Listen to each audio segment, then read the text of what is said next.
L'entrepreneuriat est un moteur chez moi d'absence de choix.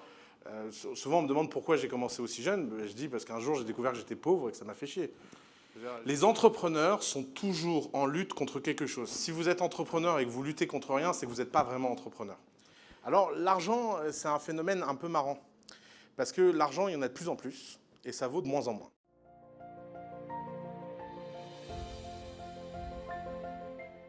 Alors nous, d'après nous, il y a 3 ingrédients qui font un écosystème startup réussi. Le premier et la base de tout, c'est les entrepreneurs. Pourquoi les entrepreneurs existent? Alors l'entrepreneuriat, c'est un phénomène historique marrant parce qu'il a pris des formes un peu différentes à travers l'histoire. Par exemple, chez les Romains, les entrepreneurs, c'est les esclaves affranchis. Pourquoi les esclaves affranchis deviennent entrepreneurs? Parce qu'en fait, c'est un statut pourri d'être esclave affranchi. Vous étiez esclave, vous avez été affranchi, ce qui veut dire que vous n'avez plus aucun des avantages d'être esclave, mais vous gardez tous les inconvénients et tout le stigma social d'avoir été esclave.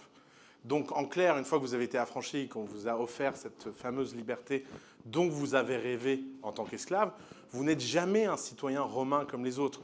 Vous êtes un esclave et donc votre seul espoir de vous en sortir, c'est d'être entrepreneur. Par exemple, pourquoi les Vikings sont des grands entrepreneurs? Les Vikings sont des grands entrepreneurs parce qu'ils ont une terre qui ne se cultive pas, ils n'ont pas le choix, ils doivent aller raider, ils doivent aller piller et ils doivent aller faire du commerce. D'ailleurs, un aspect qu'on connaît assez peu sur les Vikings, c'est que les Vikings sont d'abord des commerçants. Et c'est pour ça qu'au IXe siècle, un entrepreneur, ça ressemble à un Viking. Et comme ça, à chaque génération, l'entrepreneuriat, c'est toujours le phénomène de ceux qui n'ont pas le choix. Je veux dire, vous avez vu ma tronche, je m'appelle Oussama, je suis en France.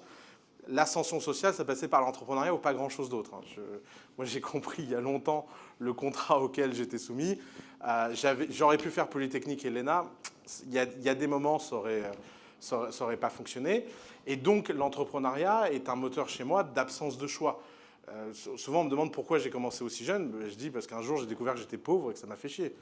Je me suis dit, attends, ni la vocation de le rester, ni l'envie de le reconnaître. Donc j'ai commencé à entreprendre. Et l'entrepreneuriat est porté par quelque chose de fondamental, qui est la liberté. Pour avoir des entrepreneurs, vous avez besoin de liberté. Et cette liberté, elle implique le deuxième ingrédient d'un bon écosystème entrepreneurial, c'est la rébellion. Les entrepreneurs sont toujours en lutte contre quelque chose. Si vous êtes entrepreneur et que vous luttez contre rien, c'est que vous n'êtes pas vraiment entrepreneur. Pourquoi? Parce que le monde est toujours dans un état statique à un moment donné, et à un moment donné, il est contrôlé par les gagnants. Par exemple, les compagnies de taxi, elles ont bien raison de se défendre face à Uber. Je veux dire, les gens disent oui, c'est pas normal, l'innovation. Mais non, si, c'est normal. Quand vous avez quelque chose, vous ne voulez pas qu'on vous le prenne.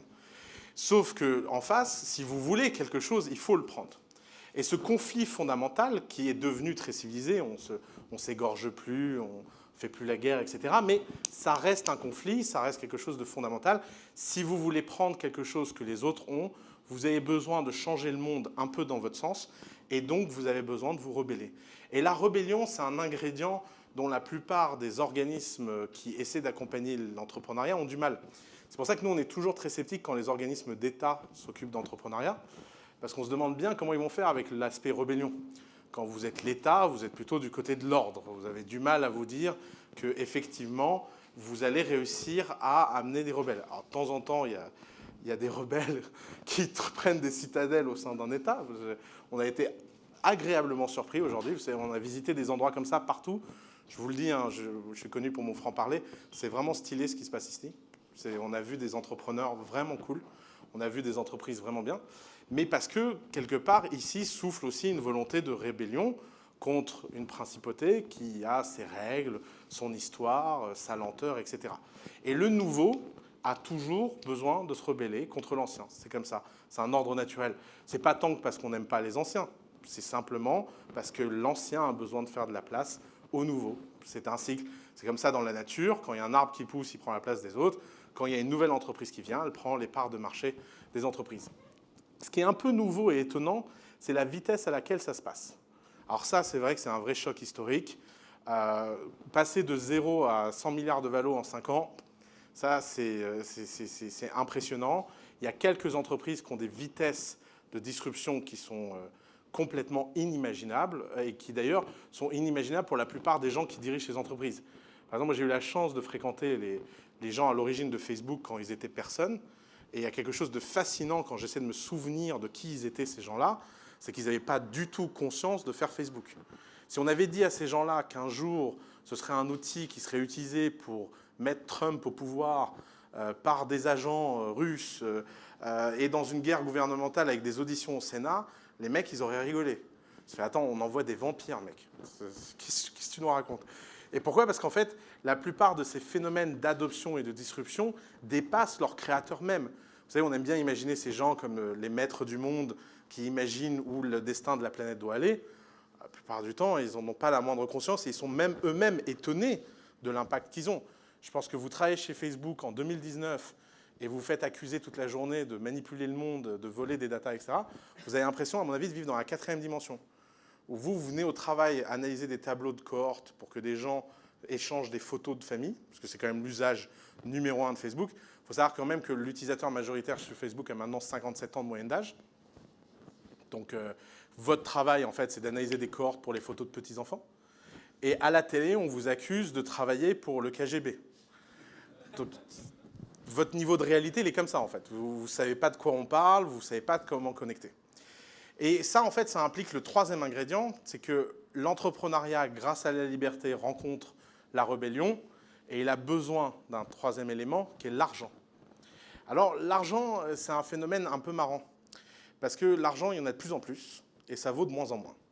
Alors, tous les gens qui ont un peu d'argent souffrent beaucoup, ils le savent. C'est devenu très, très compliqué d'avoir du rendement sur son argent. C'est devenu un métier d'avoir de l'argent.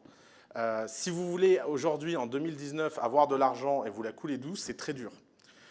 Les banques privées ne font plus le boulot qu'elles faisaient avant. Et d'ailleurs, on est tous un peu méfiants de nos banquiers. S'il y a des banquiers dans la salle, je comprends votre émotion. Je vous rejoins bientôt avec le Tech Backlash. Donc, on est un peu dans le même camp. Mais en fait, ça devient très, très dur de faire confiance à qui que ce soit. Et gérer de l'argent pour le compte de tiers, ça devient de plus en plus dur. L'immobilier, ça rapporte de moins en moins. Le private equity, c'est compliqué. La bourse, c'est volatile. Les crypto-monnaies, ça baisse quand vous en avez acheté.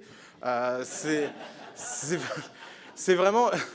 On est dans un monde où gagner de l'argent et faire de l'argent avec de l'argent est devenu une profession en soi. C'est devenu une profession à temps plein. Et ça veut dire qu'il y a des gens qui se ruinent. Par exemple, je ne sais pas si vous le savez, mais les 10 dernières années sont la décennie record en création de millionnaires et milliardaires. On n'a jamais créé autant de millionnaires et de milliardaires que sur les 10 dernières années. Mais une chose dont on parle très peu, c'est la décennie où il y a le plus de millionnaires et de milliardaires qui ont été ruinés. Et ça arrivait en même temps. Pourquoi? Pourquoi ça arrive? Pourquoi l'argent devient tellement compliqué? D'abord, parce que tout coûte de moins en moins cher à créer. Si vous regardez, en 1995, quand j'ai créé ma première start-up, en 1995, créer une start-up, ça veut dire quoi? Ça veut dire acheter un serveur, monter ce serveur, amener ce serveur dans un data center, brancher ce data center à un serveur sur Internet, programmer votre propre infra, développer tous les services. Par exemple, moi, la première fois que j'ai fait un site Internet, j'ai dû développer mon propre module de carte crédit pour accepter les paiements. Et je peux vous dire qu'il n'était pas sécurisé. C'était un fichier carte.txt dans lequel j'enregistrais les numéros de carte un par un et je les rentrais à la main sur un terminal de paiement le soir. Donc les gens mettaient leur carte à pas d'heure et quand je rentrais de l'école, parce que j'avais 14 ans, quand je rentrais de l'école, je rentrais les numéros de carte avec les montants. Vous n'imaginez pas le nombre d'erreurs que j'ai fait que personne n'a jamais vu, à la hausse et à la baisse, n'importe quoi. Mais l'Internet, à l'époque, c'est un monde dans lequel la barrière à l'entrée est très élevée. En échange de cette barrière à l'entrée, à l'époque, vous n'avez aucun problème de distribution. Par exemple, moi, le premier site Internet professionnel que j'ai fait, c'était une plateforme d'antiquité en ligne, où j'allais chez les antiquaires prendre en photo les antiquaires, et je les mettais à 3 ou 4 fois le prix en ligne. C'était très facile comme business. Et ben, je me suis inscrit sur yahoo.com. Je ne sais pas si vous vous souvenez de l'existence de yahoo.com. Et sur yahoo.com, j'ai eu 60 000 visites le premier jour. Pourquoi? Parce que le seul site Internet, quand vous tapiez Antiquité à l'époque sur Internet, c'était le mien, dans le monde. C'était très facile l'Internet à l'époque. Essayez maintenant de faire un site d'Antiquité en ligne, qu'on rigole.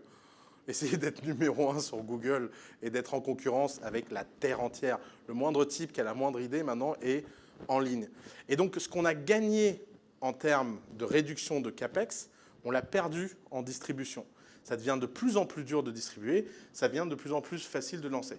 Et pourquoi? Parce qu'il y a un phénomène capitalistique assez marrant, c'est que tout ce qui avant était un CAPEX, c'est-à-dire un coût de capital, est devenu un OPEX, c'est-à-dire un operating income. On n'achète plus les serveurs, on les loue. On n'achète plus les bureaux, on les loue. On n'achète plus le mobilier, on les loue. Par exemple, nous, on a une start-up qui cartonne en ce moment, qui fait de la location de mobilier en entreprise. Une entreprise qui prend un nouveau bureau de 500 mètres carrés, au lieu de mettre 80 000 € en meubles, elle paye 800 € par mois. Ça change tout en termes de cash flow. Et si tous les services, un après les autres, deviennent des OPEX, ça veut dire que le besoin en capital s'écroule. Et ce qui veut dire que les entrepreneurs n'ont plus besoin de supplier le capital. Le capitalisme s'appelle capitalisme parce que ceux qui tiennent la porte étaient ceux qui possédaient le capital. Ça a été détruit il y a 15 ans. Et depuis 15 ans, le rendement du capital est décroissant. Et depuis 15 ans, les entrepreneurs ont besoin de moins en moins d'argent pour se lancer. D'ailleurs, une métrique un peu marrante, on parle beaucoup de ces super licornes américaines qui lèvent des milliards. Mais essayons de réfléchir à quel point leur argent est insignifiant. Prenons le cas d'une entreprise comme Uber. Uber opère dans 160 villes dans le monde. OK ? Imaginez que vous vouliez faire le leader du taxi dans 160 villes dans le monde avec le capital cost du 19e siècle. Combien ça coûterait? Ça coûterait des centaines de milliards. Uber, pour 19 milliards, ils ont créé le leader dans 160 pays et ils ont perdu beaucoup d'argent en coupons et en marketing inutile. Pourquoi? Parce qu'ils ont eu un accès au capital quasi infini. Ça ne veut pas dire que c'est facile de lever des fonds. Ça veut juste dire que quand vous avez passé le Rubicon et que vous êtes identifié comme une start-up qui est capable de lever des fonds, ce n'est pas les fonds qui vous choisissent, c'est vous qui choisissez les fonds.